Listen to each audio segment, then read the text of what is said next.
Jangan lupa klik tanda subscribe dan tombol lonceng di atas. Assalamualaikum warahmatullahi wabarakatuh. Perkenalkan, saya Tia Marlina, mahasiswi Institut Ilmu Al-Quran An-Nur Yogyakarta, Prodi Pendidikan Agama Islam. Video ini dibuat untuk memenuhi tugas PPL yang diampu oleh Bapak Makfur Emramin MAG. Dalam video pembelajaran kali ini, kita akan belajar tentang Al-Quran Hadis dengan tema pola hidup sederhana dan gemar menyantuni duafa. Menurut kalian, sederhana itu seperti apa sih? Apakah orang yang mempunyai rumah sederhana? Atau hanya punya uang pas-pasan? Atau punya sepeda saja sebagai kendaraannya?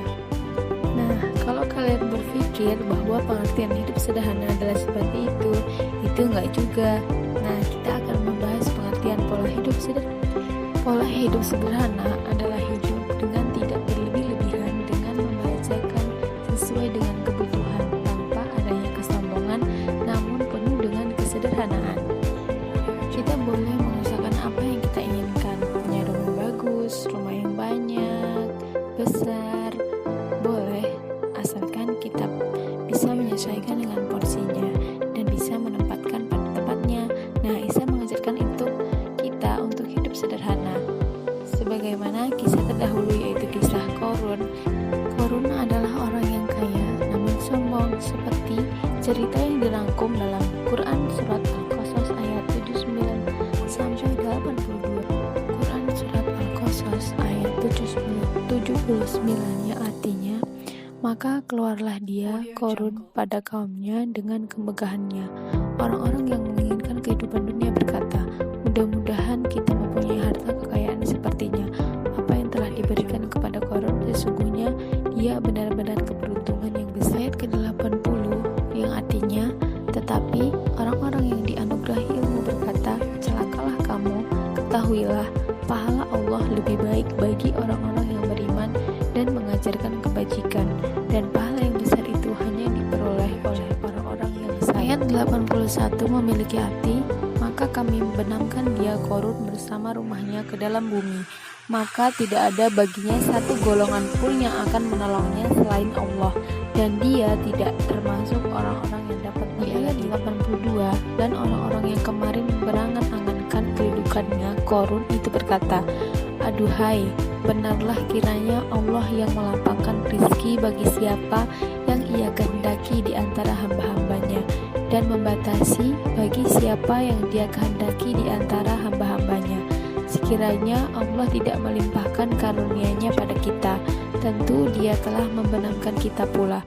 Aduhai, benarlah kiranya tiada akan beruntung orang-orang yang mengingkari nikmat Allah. Nah, jadi kita semua tidak boleh meniru Qarun. Karena apa? Karena Qarun tidak memanfaatkan hartanya dengan benar dan mengingkari Allah Subhanahu wa taala.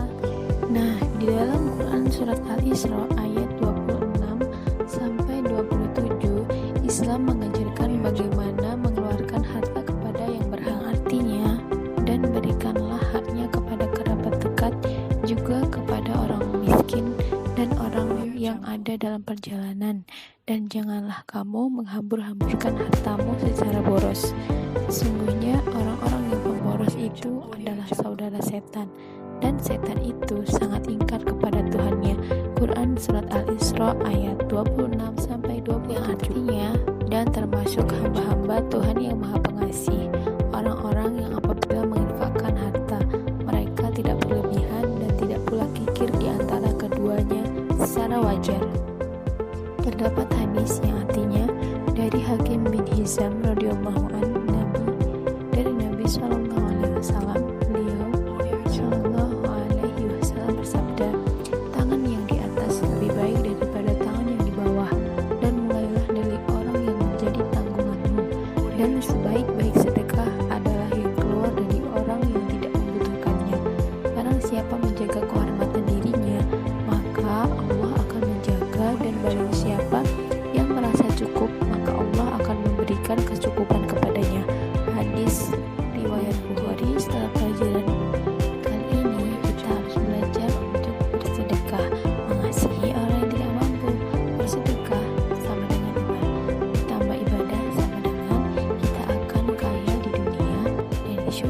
jadi sedekah biar kamu bisa seperti Utsman bin Affan atau seperti Abdurrahman